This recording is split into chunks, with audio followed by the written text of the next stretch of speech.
امریکی صدر Donald Trump نے ایران کو سخت وارننگ دیتے ہوئے کہا ہے کہ اب کبھی بھی ایٹمی ہتھیار حاصل نہیں کرنے دیں گے۔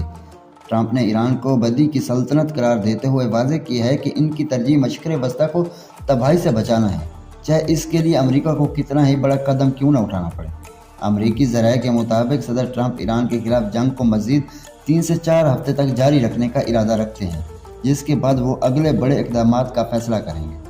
اسرائیلی وزیر اعظم نیتن یاہو نے ایک سنسنی خیز پریس کانفرنس میں دعویٰ کیا ہے کہ وہ ایران میں حکومت کی تبدیلی کے حالات پیدا کر سکتے ہیں، جس کے لیے انہیں ایرانی عوام کو سڑکوں پر نکلنے کا مشورہ دیا ہے۔ نیتن یاہو نے واضح دھمکی دیتے ہوئے کہا ہے کہ وہ نئے ایرانی سپریم لیڈر حزب اللہ کے رہنماؤں کی زندگی کا کوئی ضمانت نہیں دیں گے، اور نئے سپریم لیڈر اب عوام میں اپنا چہرہ دکھانے کے قابل بھی نہیں رہے۔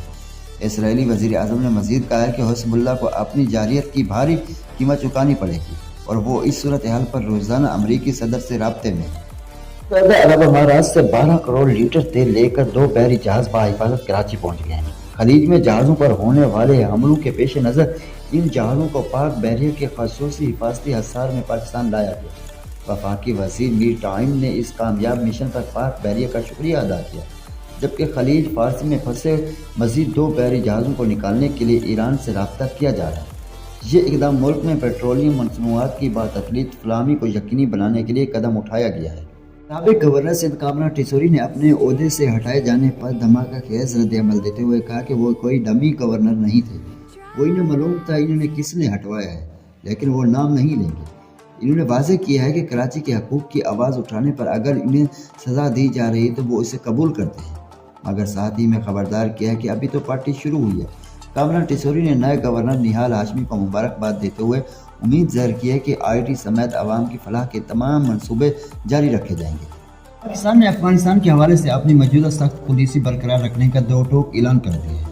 ترجمان دفتر خارجہ کا کہنا ہے کہ افغان طالبان سے مطالبہ کیا گیا تھا کہ ان کی سرزمین پاکستان کے خلاف استعمال نہ ہو، لیکن اس حوالے سے اب تک کوئی خاطر خواہ یقین دہانی نہیں کرائی گئی۔ ترجمان نے یہ بھی واضح کیا ہے کہ افغانستان کا حالیہ دورہ کرانے والے وفد کو حکومت کی اجازت حاصل نہیں تھی۔ دوسری جانب پاکستان نے اب نئے ہرمیز اور ایرانی تیل کے جہازوں کے معاملے پر فی الحال کسی کو بھی حتمی تصدیق سے گریز کیا ہے۔